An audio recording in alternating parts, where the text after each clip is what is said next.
topic for discussion is easy ship versus self-ship versus seller fulfill Prime. Number 1. Self-ship. In self-ship, Amazon give you option to send your parcel or order via any courier you want to choose. The second benefit is you got only prepaid order, not COD orders. In cash on delivery, there is high possibility of returns.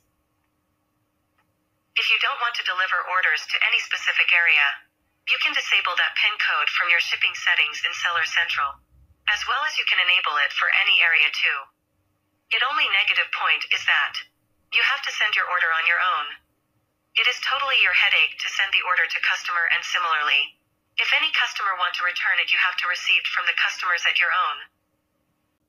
Number 2. Easy ship. In COD, sometimes there is a lot customer returns, and Amazon charged you for reverse shipping. So it's mean if your order delivered back to you, you have to pay shipping fee to Amazon. It a negative point of easy ship. The benefit of easy ship is you can do self-ship at the same time while you are doing easy ship. It means that the area where easy ship is not available, you can do self-ship in that particular area to boost your sale. Number 3. Seller fulfill Prime. In Seller Prime, your products got Prime tag, so that your product visibility will be enhanced, and Prime customer got free delivery.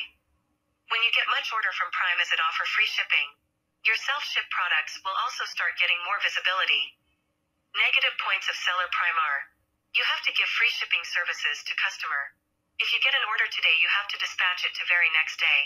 Means now it's your headache to manage time. If you find it informative, then share it with others.